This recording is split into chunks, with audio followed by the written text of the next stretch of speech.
Praise the Lord. Hallelujah. How could I express all my gratitude? I could sing these songs as I often do. Praise the Lord. Every song must end, Hallelujah. and you never do. So I throw up my hands, praise you again and again. 'Cause all that I have is a hallelujah, hallelujah. I know it's not much, but I've nothing else fit for a king except for a heart singing hallelujah,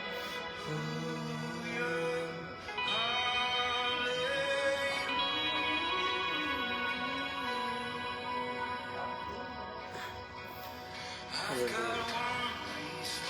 Praise the Lord. Isang mapagpalang gabi po mga kapatid sa atin pong lahat sa pangalan po ng atin pong Panginoong Jesus. Hallelujah. Let's worship the Lord this evening. Hallelujah. As we invite His presence, samahan po tayo ngayon pong gabi na ito. Praise you again and again. So that I have this moment.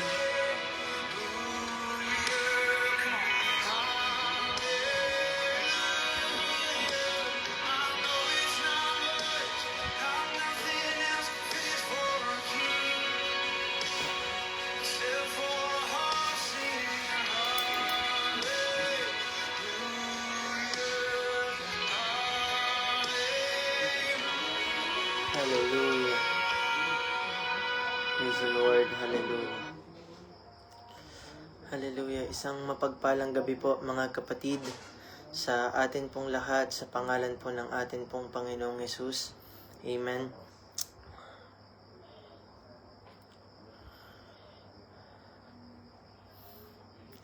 Good evening po. Good evening po sa atin pong lahat. So pasensya na po kayo. Medyo na huli na po tayo ng start. Medyo hindi lang po kaagad ako naka-admin medyo nabago na siguro yung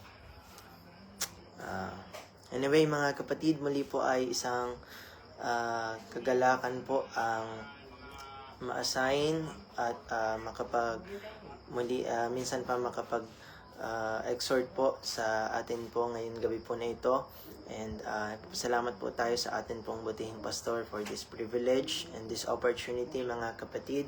And salamat po din sa atin, lalo tigit sa atin pong Panginoon for giving me the courage and the strength and the life mga kapatid and everything that He blessed me with upang makaharap po sa inyo ngayong gabi po na ito.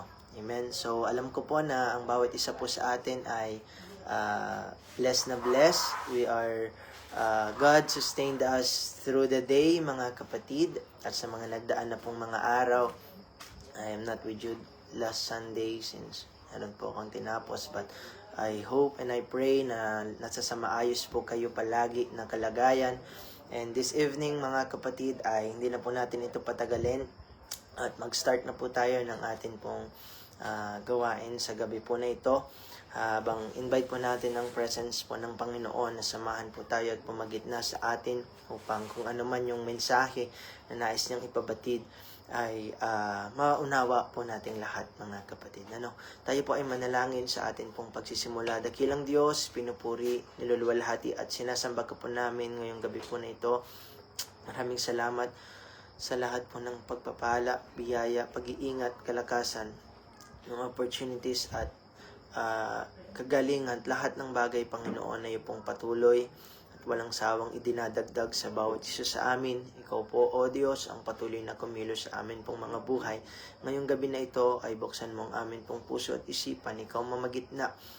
Ikaw ang kumatok sa amin pong mga puso upang anumang mensahe na amin pong marinig ay maging kalakasan, kagalingan, O Diyos, hallelujah, at kapanatagan ng amin pong mga kaluluwang napapagal at nauuhaw sa iyo, Panginoon. Ikaw na, O Diyos, ang bahala pong kumilos sa bawat isa na makakinig ng mensahe po na ito.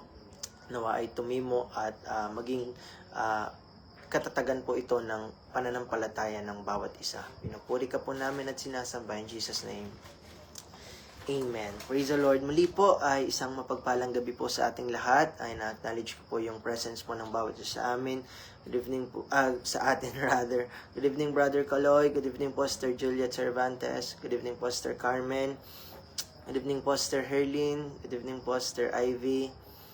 Sister Ces. Good evening po Sister Chesed. Good evening po.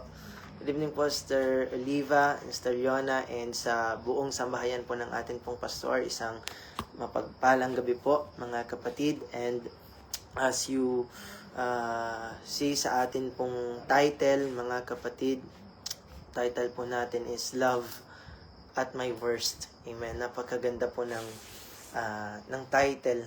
Amen. Ng tema mga kapatid na pinagkaloob sa atin ng atin pong Panginoon ngayong gabi po na ito.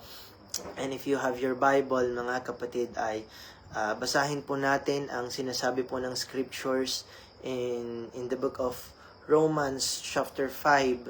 Let's start reading at verse 5 mga kapatid. The Bible said, "And hope maketh not ashamed, because the love of God is shed abroad in our hearts by the Holy Ghost, which is given unto us. For when we were yet without strength, in due time Christ died for the ungodly. For scarcely for a righteous man will one die, yet peradventure for a good man some would even dare to die."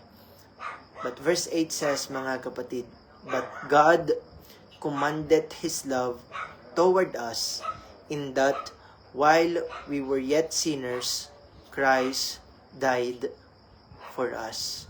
Bigyan lang po natin ng emphasis yung verse 8 mga kapatid. The Bible said, "But God commanded His love towards us, in that while we were yet sinners," habang nung tayo pa daw po ay makasalanan. And we have heard this multiple times mga kapatid, but isa pa, sabihin ko ulit. The Bible said, while we were yet sinners, Christ died for us. Kahit daw po noong tayo po ay makasalanan pa, ang Panginoon po ay namatay para po sa atin mga kapatid. Ganun po niya tayo inibig, ganun po tayo minahal ng atin pong Panginoon mga kapatid. Hallelujah. Our title or our topic says Love at My Worst. And siguro everyone would agree mga kapatid na lahat naman po tayo dumarating yung times, or have you experienced that mga kapatid, na may mga silent moments tayo, yung bang time lang natin to reflect mga kapatid, yung tayo lang, wala tayong kausap, wala tayong kasama, yung silent moments po natin. Amen. Walang kahit anong distractions during our yung kung meron po kayong time or meron kayong allocations na kung saan nagre-reflect lang po tayo sa atin pong mga sarili mga kapatid, yung ang term doon, nakalimutan ko kung anong tawag mga kapatid, pero basta yung panahon na tayo lang nagre-reflect lang tayo sa atin pong mga sarili. Marahil mga kapatid,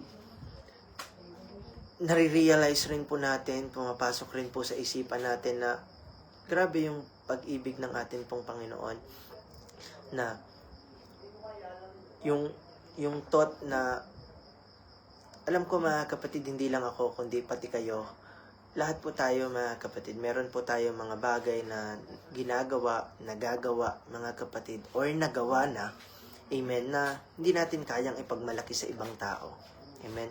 Yung mga pagkakamali, pagkakasala, pagkadapa, pagkatisod mga kapatid, mga masasamang gawa mga kapatid, na kahit tayo sa atin pong mga sarili ay we're not let us admit, we're not proud of it mga kapatid, despite the fact na nagawa natin, ginawa natin, nagagawa natin, aminin natin na we're not proud of it. We cannot brag it, mga kapatid. Hindi natin siya maipagmalaki, hindi natin siya mai-broadcast sa iba na dumarating pala yung pagkakataon na nagagawa natin ito, na naiisip natin ito sa atin pong kapwa, na kahit po tayo nagkakaroon ng gantong mentality. Have you ever experienced that, mga kapatid? Doon pumapasok yung thought na kung alam kaya nung ibang tao yung mga bagay na to, mamahalin kaya nila ako? Matatanggap kaya nila ako? Kung alam kaya nila na ganito na may ganito akong mentality, kung alam kaya nila na meron akong gantong bagay na nagagawa at ginagawa, will they still accept me, mga kapatid? Naranasan nyo na ba yun, mga kapatid? Na-experience nyo na ba yun? Or naiisip nyo ba yun, mga kapatid? Kasi, let's be honest, lahat po tayo may mga awful po na bagay tayo na nagawa at nagagawa pa rin hanggang sa ngayon. Let's admit that, mga kapatid, because no one is ever perfect. Only God is. Kaya naman, meron talagang mga ganun. Pero yung mga bagay na yon, most of it, mga kapatid, is lingid po sa kaalaman ng mga taong nakakasalamuhan natin. Lingid po sa kaalaman ng ating pastor, although yung some of it, mga kapatid, is nare-reveal ng Panginoon sa atin pong mga leaders, sa atin pong pastor, mga kapatid, na siyang nangangalaga po sa atin. But most of it, mga kapatid, is lingid po, wala pong ibang nakakaalam. At minsan, maisip natin, kung alam kaya nila to, will they treat us the same, mga kapatid? Kung alam kaya nila na ganto, na may ganto akong mentality, may ganto akong mindset, or may ganto akong bagay na nagawa, will they accept me? Will they love me? Will they treat me how they used to treat me, mga kapatid? Diba? May mga ganun May mga ganun pong instances, mga kapatid. And the answer probably is not, marahil or malamang sa malamang, hindi po, hindi tayo itrato. Baka pag nalaman ng tao na ganun may ganun pala tayong ugali, they will avoid us, iiwasan nila tayo, i-quote nila tayo as something or someone, mga kapatid. Alam niyo, may mga ganun. Kaya po, there are times na yung mga ganun pong ugali ay tinatago po natin sa iba. Diba alam ko, mga kapatid, dumating din yung time na sa pagiging Kristiyano natin na meron tayong tinatago, di ba? Mga pag naka-short, halimbawa na lang, mga kapatid, naka-short, hindi tayo nagpapakita sa mga kasamahan po natin na naka-shorts o kaya naka-earrings or whatsoever, mga kapatid. There are just some things na itinatago po natin. Pero, despite the fact na naitatago po natin ito sa atin pong mga kapwa, mga kapatid, alam po natin, alam natin na wala pong kahit nalingid sa kaalaman po ng atin pong Panginoon. Naitago po natin ito sa iba, pero hindi po ito lingid sa atin pong Panginoon. Nababatid po ito ng atin pong Panginoon. Kung magiging honest lang po tayo sa atin pong mga sarili, we will admit, mga kapatid, that we are sinful by nature. Tayo po ay makasalanan as a person. Dahil ang sabi nga ng Bible, sabi nga po ng Bible, lahat po ay makasalanan. Wala pong matuwid, wala po kahit isa. Ibig sabihin ay by nature, mga kapatid, tayo po talaga ay makasalanan. Lahat po tayo ay nagkasala. And all of us fall short of the glory of God, mga kapatid. Kung kaya nga po, kailangan po natin ng manliligtas. Kailangan po natin ng Savior. Ibig sabihin, kahit gaano po natin ikubli yun pong mga karumihan, yung mga pagkakamali, yung mga pagkukulang natin sa labas, mga kapatid, deep within, behind those pagtatago, behind those pagkukubli, mga kapatid, alam natin na sa loob may problema. Alam natin na sa loob, kahit gaano kabait po yung ipakita natin sa iba, still, sa loob-loob pa rin po natin nagkakasala tayo. Sa loob-loob natin, meron pa rin tayong nagagawang mga mali, decisions and thoughts, mga kapatid. And if we will just admit, mga kapatid, we are more broken than what we are willing to admit. We are more broken than what we are willing to admit, mga kapatid. Yun po ang katotohanan. At kahit ano pong gawin nating pagkukubli, mga kapatid, no matter how we try to cover it, mga kapatid, by wearing suits, or by smiling, or by pretending, mga kapatid, to be good, be it known to us na wala pong bagay ang nalilingid po sa atin pong Panginoon. Yan po ang katotohanan, mga kapatid. And for us naman po, in fairness naman po sa atin, mga kapatid, na mga tao, of course, those things hindi naman natin talaga pwedeng ipakita sa iba because we are practicing to be holy. And that's it, mga kapatid. Ganun talaga. We are practicing it, but sadyang dumarating lang yung pagkakataon na nagkakamali, nagkakasala. Kasi mahina tayo, minsan ginusto rin talaga natin, but that's not what we're talking about here, mga kapatid. What we're talking about is that the greatest problem of a man, mga kapatid, is not his behavior, but his heart, mga kapatid. Our greatest problem is not our behavior, but our hearts. Hindi po kailanman natin maitatama yung behavior natin, not unless maitama po natin yung atin pong mga puso. Kaya nga ang prayer po ni David, mga kapatid, di ba? Create in me a clean heart, O God, and renew a right spirit within me. He wants the Lord to create a clean heart on him. Bakit po, mga kapatid? Dahil yung puso po natin, puso po ng tao is wicked, mga kapatid. It is easily deceived, mga kapatid. Madali pong magkasala, madali pong matukso, mapusok, mga kapatid. Kung kaya, ang greatest problem po ng tao ay hindi po yung behavior. It's his heart, mga kapatid. Because our behavior is just dependent on our hearts, mga kapatid.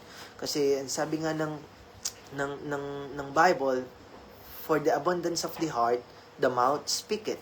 Ibig sabihin, kung ano yung puno sa puso po natin, yun po yung ibinubuka ng bibig natin, yun yung ikinikilos natin. Kung punong-puno tayo ng puot, kung punong-puno tayo ng reklamo, yun yung mamumutawi sa mga bibig po natin.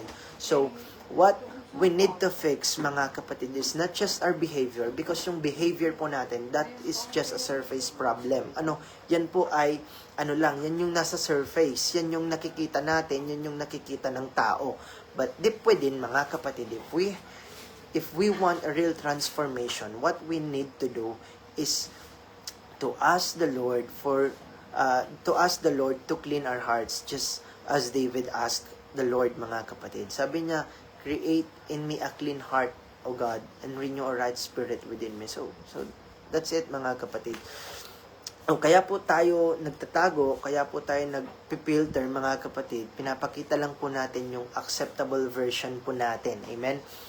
Kasi alam po natin na kapag nalaman po ng tao ang buong katotohanan kung sino tayo, without the lights, without the cameras, without people watching, mga kapatid, kung sino tayo kapag tayo lang, more likely, mga kapatid, they will not accept that kind of person we were. Hindi po, baka i-reject po tayo ng tao, mga kapatid, because generally, we want to be loved, mga kapatid, but we are afraid to be exposed. Gusto natin, mahalin tayo, gusto natin i-accept tayo ng tao, and we don't want them to see the worst in us. Yun mga kapatid.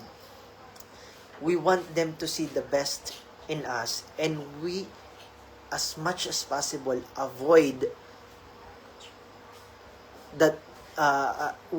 We want as much as possible yung worst po natin is ma-expose po doon sa mga tao po na mahalaga po sa atin, especially. Amen? Ayaw natin na yung karumihan natin, yung mga pagkakulang natin, yung mga kasamaan po natin is ma-expose po sa mga tao na lalo na yung nirirespeto tayo. May certain level of respect sa atin. hindi natin pwede silang biguin, di ba? Yun yung connotation po natin lagi, yun yung lagi nating sinasabi. Gusto natin nakikita lang nila yung best po natin, yung mahinhin na tayo, di ba? Yung masaya na tayo, yung positibo na tayo. Ayaw natin makita nila yung mga pagkakataon na down tayo, na nagiging pessimist tayo, mga kapatid, negative thinker po tayo. Amen? That's how it goes, mga kapatid. Pero sa Diyos, mga kapatid, wala pong filter. Sa atin pong Panginoon, yang mga hindi natin kayang ipakita sa mga taong rumirespeto, nagmamahal sa atin, nakikita po yan lahat ng atin pong Panginoon. Kitang-kita po lahat yan ng atin pong Diyos na pinaglilingkuran, mga kapatid. Hindi po natin siya kailangang lokohin at hindi po natin siya kayang lokohin, mga kapatid. The best and the worst in us, kita yan po ng Diyos. During our best season, during our best our peak, mga kapatid, during our peak, kita yan ng Panginoon. And even at our worst, mga kapatid, kita pong mas lalo tigit yan ng ating pong Panginoon. We can hide it from people, mga kapatid, but we can never hide it from the Lord. May mga bagay na kaya nating ikubli sa tao, pero hindi po sa Diyos. Kahit gaano kaliit, kahit gaano kabuti, kahit gaano kasama, mga kapatid, lahat po ng yan ay nakikita, nawi-witness ng atin pong Panginoon. He knows everything, mga kapatid. He knows exactly everything. But the good thing is, mga kapatid, alam lahat ng Diyos, pero iniibig pa rin tayo ng Diyos. Di ba, mga kapatid? God knows everything, yet He still loves us. He still loves you. He still loves me, mga kapatid, despite the fact that most often, na may mga pagkakataon, minsan nga madalas pa hindi nga lang minsan diba? Minsan madalas, pumapalpak tayo, nagkakamali tayo, nagkakasala tayo, nag-give in tayo sa kasalanan, mga kapatid.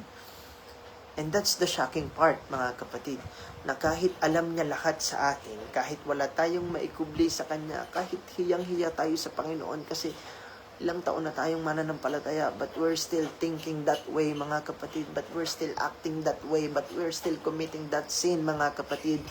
Hiyang-hiya tayo sa Lord, pero wala kita niya mga kapatid. Kita niya lahat, wala tayong pwedeng ikubli sa Panginoon. And kahit kita niya yon, kahit kasuklam-suklam yung mga bagay na yon, mga kapatid, minamahal pa rin po tayo ng Panginoon. Minamahal pa rin po tayo ng Diyos, mga kapatid. Kaya nga sabi ni David, di ba, in the book of Psalms chapter 8 verse 4, wala nagawa si David hindi niya makomprehend yung pag-ibig ng Diyos. Kaya napatanong na lang siya, sabi niya, what is man that thou art mindful of him? Ano ba ang tao? Bakit ganun ka na lang mag-care sa kanya? Bakit ganun mo na lang siya ibigin? Na despite the fact na lagi siyang nagkakamali, lagi siyang nagpo-fall short of what you want them to do, mga kapatid.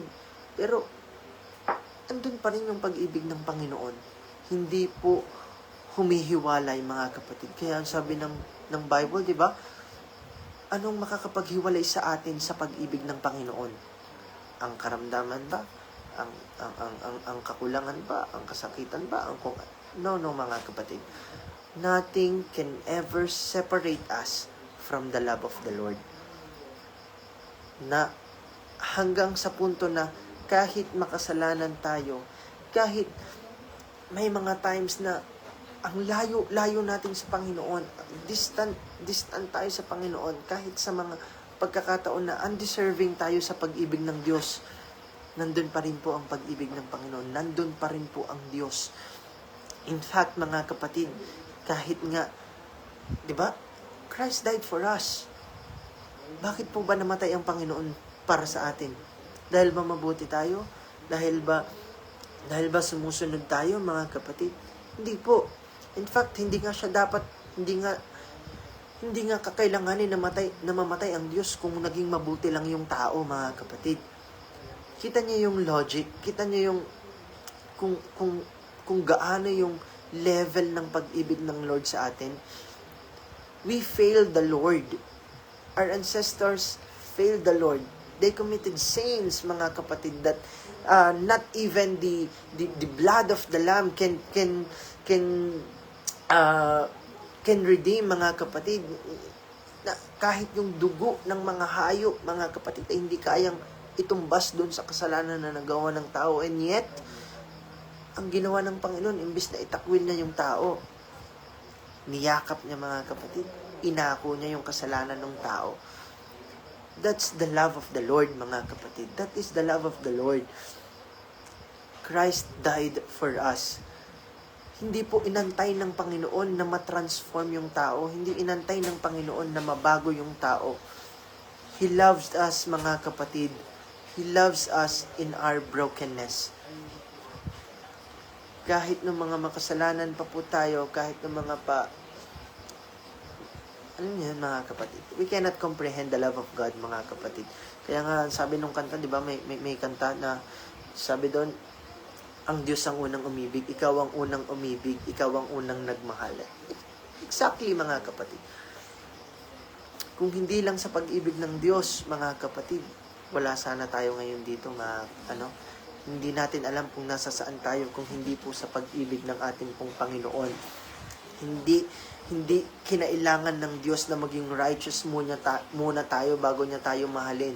Sa katunayan, mga kapatid, ang sabi po ng Scripture, while we were yet sinners, God died for us.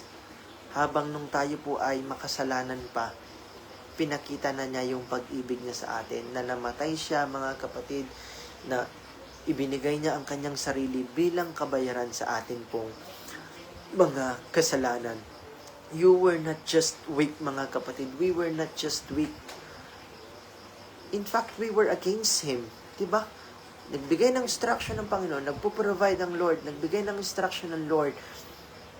Pero, imbes na sundin natin yung instruction kasi binibless naman niya tayo, we go against it pa nga at times, diba?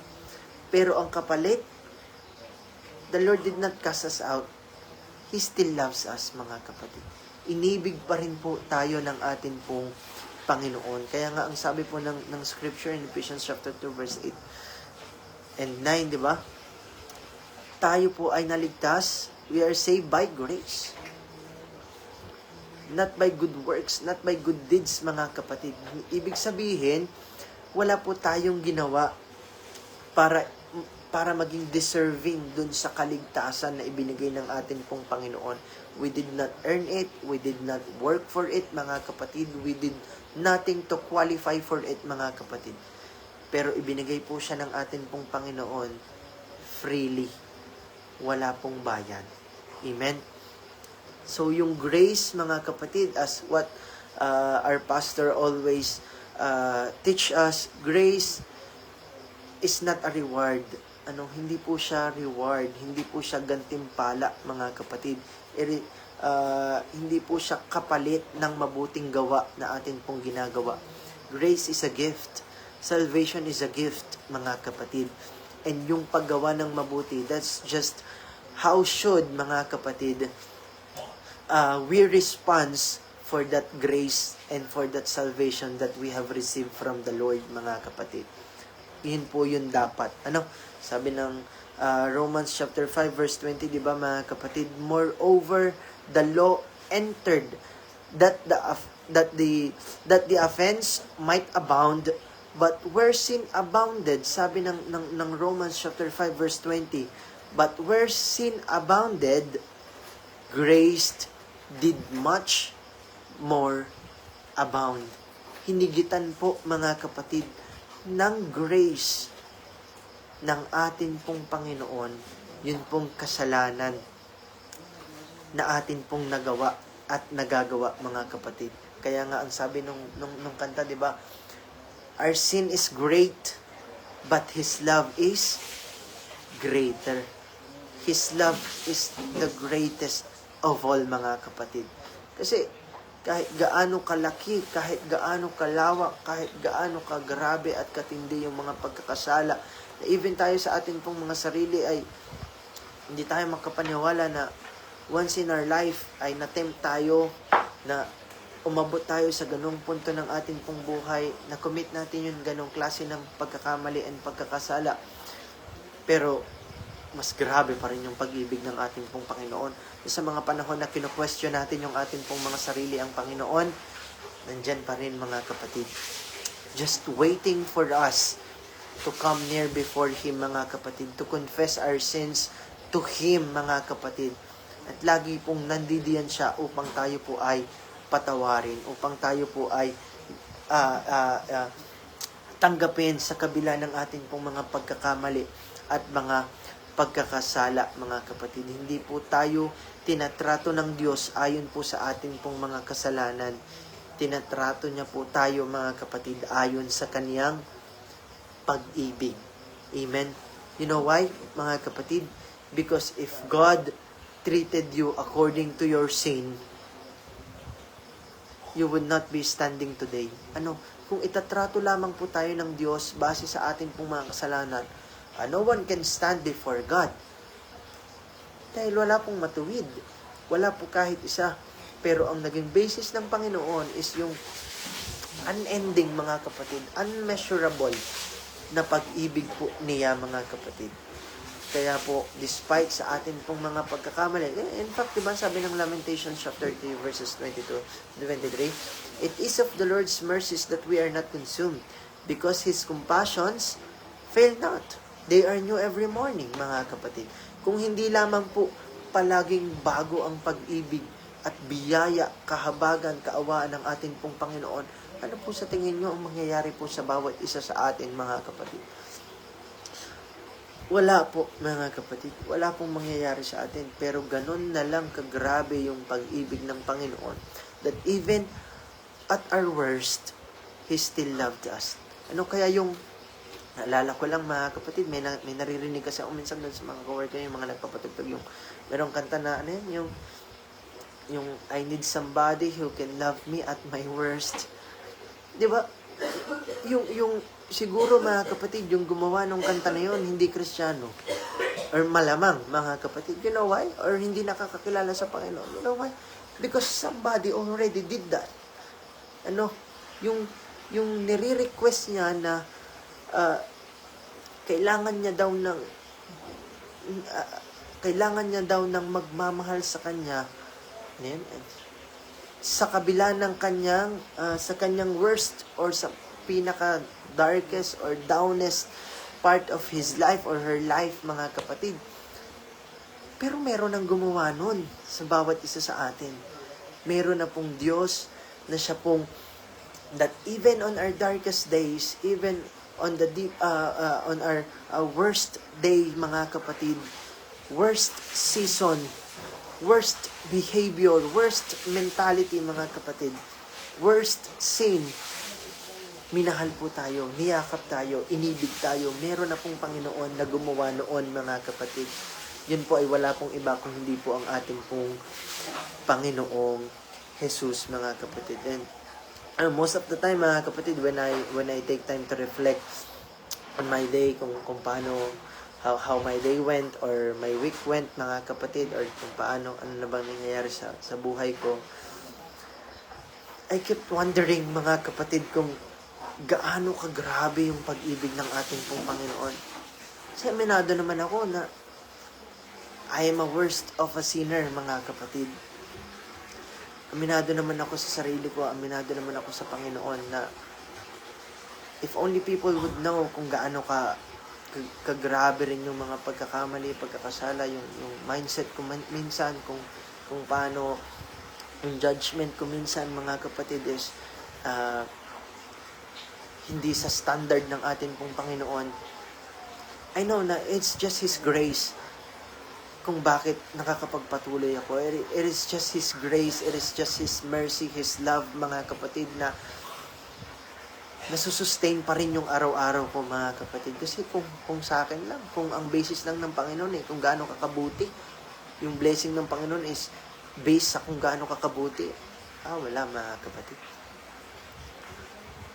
Walang mangyari sa akin. Pero dahil grabe yung pag-ibig ng atin pong Panginoon, that even on our worst, even on my worst, mga kapatid, nandun pa rin yung pag-alalay niya, yung pagsama niya, yung pag-guide niya, mga kapatid. I am able to see another day, mga kapatid. Sabi nga nung kanta, di ba, yung, basta, kung hindi dahil sa pag-ibig ng Diyos,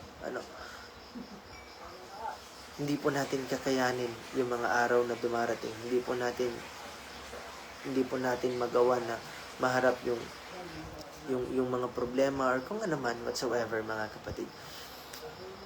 It is just by the grace of the Lord that we are able, mga kapatid, dahil lamang po sa pag-ibig, biyaya ng ating pong Panginoon. Imagine, mga kapatid, sabi ko nga sa Panginoon, sabi ko nga sa sarili ko, pag nagre-reminisce ako, kapag nagre-reflect ako, grabe kung isang araw lang, mga kapatid, multiple times I failed the Lord.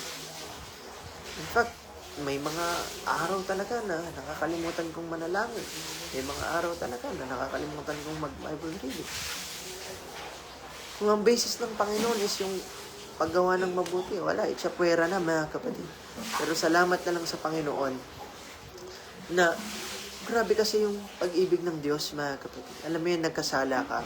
Pero imbes na, of course, laging may punishment, lagi pong may kaakibat, mga kapatid, na may consequence lagi. Tandaan po natin yung action-reaction. For every action, there's always an equal and opposite reaction. So, laging may consequence. Pero, naranasan nyo ba yun, mga kapatid, na tines yung faith mo, mali yung ginawa mo, mga kapatid, pero imbis na ipahiya ka ng Panginoon, andun palalo yung blessing ng Lord na doon ka sa ganung paraan kanya pinapahiya na akala mo, iiwan ka ng Panginoon kasi naging masama ka, pero hindi.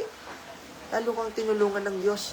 Nililift ka pa niya lalo pataas, mga kapatid, para hindi ka ma-down, para hindi ka lalong tumalikod, kundi po bagkus lalong mahiya ka sa sarili mo na ito yung ginawa mo, pero ito, ganito bumawi ang Diyos.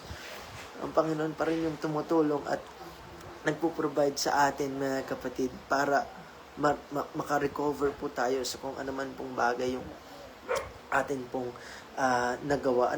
Yung prodigal son ba, mga kapatid? That's just the best example kung gaano yung pag-ibig ng ating pong Panginoon. We're all familiar with Him. So, yun yung masabi natin, mga kapatid, na ang Panginoon, hindi po siya umaalis. Tayo yung umaalis, mga kapatid. Tayo yung lumalayo. Kaya nga, ang sabi ng Panginoon, di ba, ang sabi ng Scripture, draw nigh to me, and I will draw nigh to you. Bakit? Doon sa prodigal son, sino ba yung lumayo? Di ba yung prodigal son, mga kapatid? So, same thing goes for us, mga kapatid. Hindi po lumalayo, hindi po umaalis ang Panginoon. Kundi bagkus tayo po yung lumalayo. Tayo yung nagdidistansya sa sarili po natin sa atin pong Panginoon. So, when we draw nigh to God, rest assured, mga kapatid, that He will draw nigh to us. Iba po kasi ang prinsipyo ng Panginoon. Unlike sa prinsipyo nating mga tao. Tayo, mga tao, when a person failed us, or iwasan natin, avoid natin, because we are afraid, mga kapatid, that the same thing will happen over and over again, mga kapatid, di ba? Or kung may nabalitaan tayo na, yung tao na yun, nagnakaw, we will avoid ourselves, avoid natin yung mga tao doon, avoid natin yung ating mga sarili doon avoid natin sila, mga kapatid, because we're afraid that what they did to someone, He will do also to us, mga kapatid. Ganun yung mindset ng tao, pero ang mindset ng Diyos kakaiba. Amen? Kahit sa panahon na tayo po ay napakamakasalanan, nananatili pong malapit ang Diyos sa atin, mga kapatid. Nananatiling naririyan ang Diyos para tulungan, para gabayan, para iparamdam sa atin na hindi po tayo nag-iisa. That He is always one call away, mga kapatid. Amen? And God, remember this, mga kapatid, God is not waiting for our perfection, mga kapatid. He responds with our repentance. Hindi mo kailangang maging perfect. Hindi natin kailangan na maging matuwid muna tayo bago tayo patawarin ng Lord, no? Sabi nga ng Bible, sabi ng Panginoon, di ba? Kapag ka po lumapit po tayo sa Kanya ng ating pong buong puso, He will accept, tatanggapin niya tayo mga kapatid, and He will forgive our sins mga kapatid. Sabi pa ng Panginoon, di ba, kung kapag ka daw po kinonfess natin yung ating mga kasalanan sa Kanya, kapag inihingi natin ito ng tawad mga kapatid, pag pinatawad niya tayo, sabi nga ng Bible, He will remember it no more. Nagkalimutan na yan ng Panginoon. If we are just sincere doon po sa paghingi po natin ng tawad mga kapatid. Amen? So, kailangan lang mga kapatid, maunawaan po natin, kailangan lang ma-realize po natin, alam po ng Panginoon, ang lahat po ng atin pong ginagawa. Diyan po pumapasok yung guilt, mga kapatid. When we still feel that guilt when we are committing sins, ibig sabihin lang yan, we are still aware of what we are doing. But if we are doing sinful things, mga kapatid, and we didn't even feel guilty about it, mga kapatid, something is very wrong within us. Diyan na po, meron na pong malaking problema ang ating pong puso. Kaya nga po, ang sabi sa atin kanina, the greatest problem of a man is not his behavior, but his heart, mga kapatid. Because if we are not even feeling guilty over the sins that we are committing, mga kapatid, something is wrong. And yung pagkakamali na yun, yung mali na yun, mga kapatid, that is deep within. Nasa puso na po natin yan. And dapat dyan, alarm na po tayo. And we have to confess it agad na po sa atin pong Panginoon in order for us to be forgiven. And upang hindi po totally makorrupt yung atin pong mga pagkatao. Kasi kapag patuloy at lagi po natin itong ginagawa without confessing it to the Lord, dyan na po tayo nakukorrupt, mga kapatid. Diyan na po nagiging corrupted yung puso natin, yung isip natin, and nagiging okay na lang sa atin na gawin yung bagay po na yun. Amen? So, ganun lang kagrabe yung pag-ibig ng ating Panginoon, that even when we are sinners, He still loves us, mga kapatid. God stayed when He had every reason to leave us. Diba? Mga tao, ganun eh. If it is a person, probably they'd live, mga kapatid. Probably they'd abandon us. Probably they'd never... they will forget us, mga kapatid, if that's a person.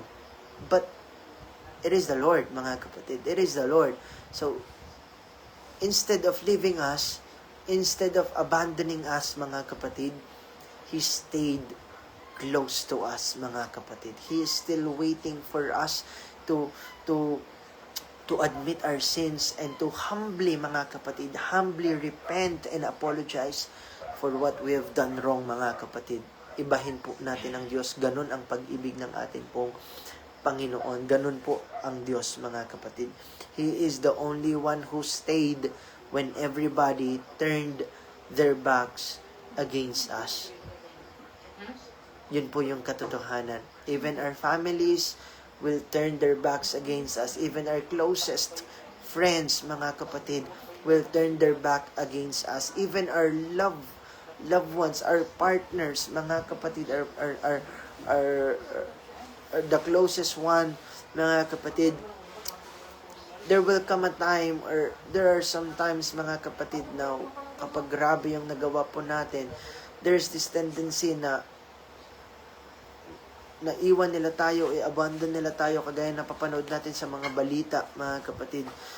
Pero ibahin po natin ang ating pong Panginoon. He is the only one who stayed when everybody, mga kapatid, start to turn their backs against us. So, ganun po kagrabe yung pag-ibig ng ating pong Panginoon sa bawat isa sa atin.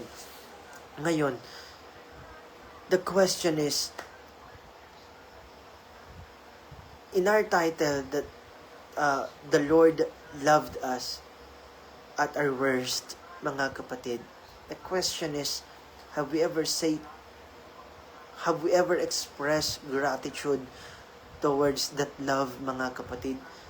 Nakapagpasalamat ba tayo sa Panginoon, or do we even acknowledge that intensity of love na ipinaparamdam at ipinapakita sa atin ng atin pong Panginoon?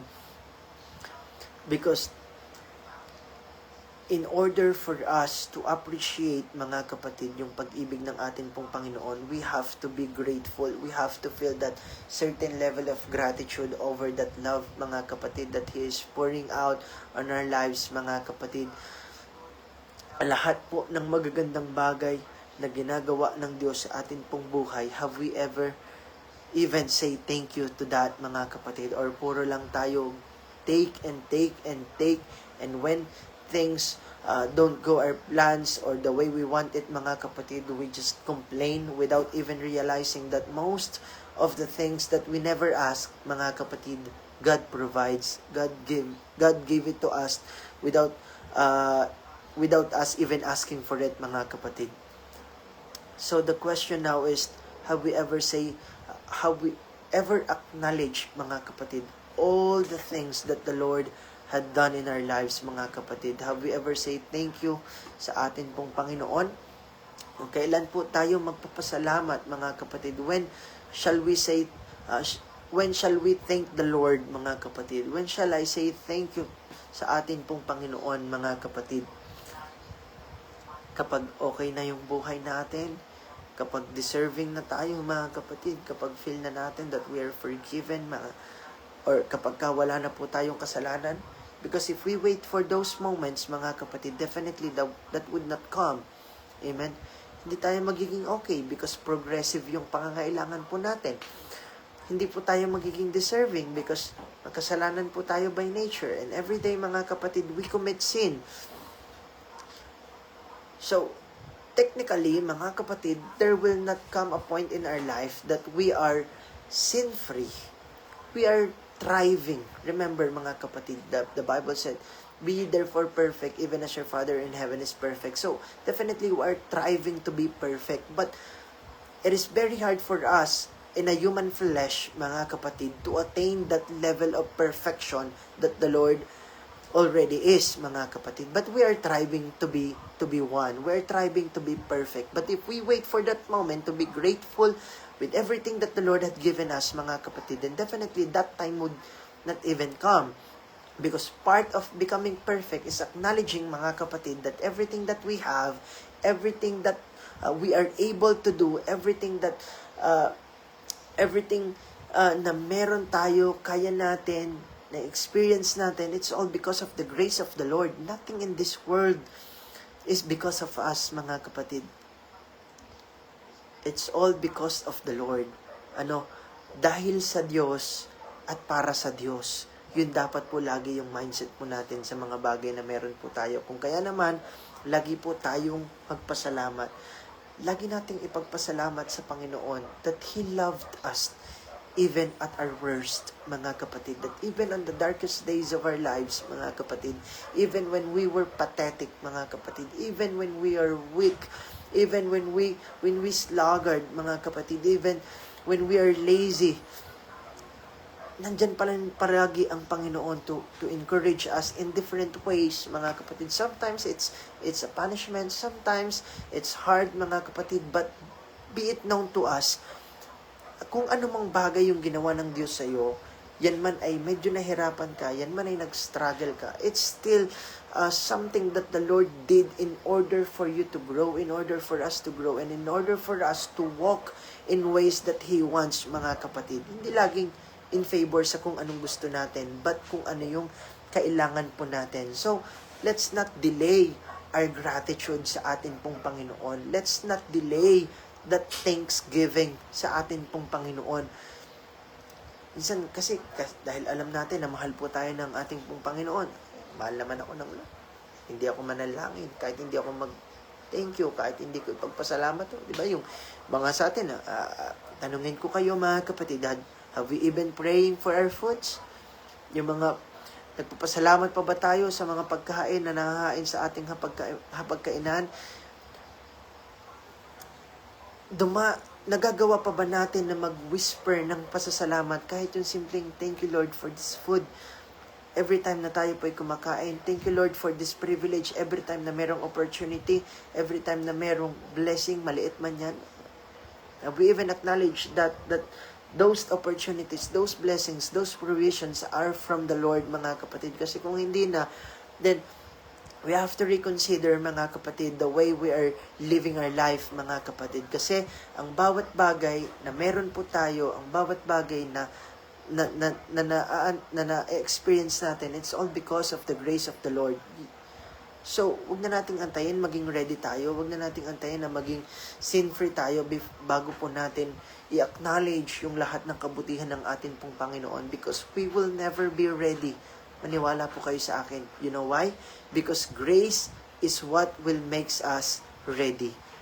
Kapag na-receive pa natin yung biyaya, or yung biyaya na na-receive po natin, yun yung magiging mag-train sa atin, mag-mold sa atin, mag-help sa atin, mga kapatid, to be ready. And if we're not grateful for those things, mga kapatid, then I don't think that grace can work within us in its full extent, mga kapatid. So we don't have to fix ourselves before coming to the Lord, mga kapatid, because yung transformation, yan po ay it will come along as we follow the lead of the Lord. Only God can fix us. Tandaan po natin yan. Tanging ang Panginoon sa pakikipagtulungan po natin ang makakapag-transform po sa atin, mga kapatid. Amen? So, I hope ay naging po sa atin yung mensahe po na yon. So, I hope we are reminded once more that we are loved with an unconditional love, mga kapatid, that the Lord loved us at our worst, in the darkest days of our lives, and in return, mga kapatid, dapat lagi po nating ipagpasalamat, i-acknowledge, and maging grateful po tayo for those for that kind of love, mga kapatid, that sustains us through the years. Because the cross already proved, mga kapatid, the love of the Lord. At yung response po natin na gratefulness, na gratitude, yun na lang po yung kulang. Yun na lang po yung kulang. And dito po ako magtapos, mga kapatid. Napakaganda po ng nabasa ko na ito kanina, mga kapatid, as I browsed. Pakinggan po natin ito lahat, mga kapatid. It says, the greatest tragedy is not that you are a sinner. It is that you remain silent before a God who already loved you. Sabi niya, the greatest tragedy is not that you are a sinner, but that you remain silent before a God who already loved you. Ang isa daw po sa greatest tragedy ay hindi po yung maging makasalanan ka, because we already are, mga kapatid. But the greatest tragedy daw po is yung manahimik tayo, or we remain silent sa harapan ng Diyos na nagmahal po sa atin sa kabila ng atin pong mga pagkukulang, sa kabila ng ating karumihan, sa kabila ng ating pong mga pagkakasala, mga kapatid. Hallelujah. So, I hope, mga kapatid, naging eye-opener, and na-remind ulit tayo, mga kapatid, ngayong gabing ito sa mensahe ng atin pong Panginoon, that we acknowledge and we become grateful doon sa pag-ibig ng Diyos, because tanging ang Panginoon lang ang nagmahal sa atin despite of who we are, mga kapatid. Ang Diyos lang. Di tayo mamahalin ng mga taong nagsasabing mahal tayo kung malaman lang nila kung gaano ka-crook tayo inside. But the Lord knows it all, and He still loves us, mga kapatid. Iniibig at minamahal pa rin tayo ng Diyos. Kaya naman dapat at marapat lamang na patuloy po tayong maging grateful sa pag-ibig na iyon ng atin pong Panginoon. Amen. Hallelujah. So palakpakan po natin ang Diyos. Praise the Lord. Hallelujah. Maraming salamat po sa inyo pong pakikinig at pagsubaybay. Maraming salamat po muli sa atin pong butihing pastor for this privilege, for this opportunity. And I hope and I pray, mga kapatid, na lahat po tayo ay natuto, tumibay at lumakas, mga kapatid, and na-inspire minsan pa, na-remind kung gaano kagrabe yung pag-ibig ng Panginoon sa bawat isa po sa atin. Again, we are loved by an everlasting love, mga kapatid. We are loved beyond measure, mga kapatid. We are loved without we are loved unconditionally, without a price, without expecting anything in return. Ganun kagrabe yung pag-ibig ng Panginoon. So, let's not settle for less, mga kapatid, and let's consider that love, hallelujah, mula po sa atin pong Panginoon, and in return, let us be grateful for that kind of love. Amen. So, sambahin po natin ang Diyos as we close this in a prayer. Hallelujah. Dakilang Diyos, muli minsan pa pinupuri, niluluwalhati, sinasamba ka po namin. And we are always in awe, Lord God, whenever we think of how you loved us despite our sins, despite our shortcomings, despite of who we are, O Lord. Hallelujah. Thank you for that kind of love that sees us through. Thank you for that kind of love that forgives us whenever we are wrong. Thank you for that kind of love that still lead us in a path of righteousness even when we were not, Panginoon. Hallelujah. Marami pong salamat, dakilang Diyos, sa patuloy mong pagmamahal, pag-iingat at paggabay sa bawat isa sa amin. Dalangan namin, O Diyos, magkaroon kami ng pananampalataya na i-acknowledge and maging grateful for that kind of love that you are showering on us, O Lord. Hallelujah. Tulungan mo kami, Panginoon, na maging grateful sa lahat ng bagay na yung ginagawa sa bawat isa sa amin. Dalangin namin, Panginoon, ang iyong patuloy na pagsama at paggabay, pag-iingat, ipoproteksyon sa bawat isa sa amin. Ikaw po, O Diyos, ang patuloy na mag-ahari sa amin pong mga buhay, sa lahat ng bagay na aming ginagawa. Ikaw, O Diyos, ang patuloy na maglilid sa bawat isa sa amin, at patuloy mo kami namang patibayin, patatagin ang amin pong pananampalataya. We thank you, Lord God, for the love that is unconditional. We thank you, Lord God, for that kind of love that you kept on showing us and giving us, even though we cannot revert it, O Lord God, the way you want it. Pero maraming salamat, Panginoon. We couldn't ask for more. And we are always in awe of that kind of love. Hallelujah. Pinupuri, niluluwalhati, sinasamba ka po namin. In Jesus' name, Amen. Praise the Lord. Muli mga kapatid, marami pong salamat sa inyo pong lahat. And God bless us all. Pagpalain po tayo ng Panginoon. Maraming salamat po sa inyo pong pagsama at pakikinig. Ingat po kayo, and see you all po on Sunday, mga kapatid. God bless po. Ingat.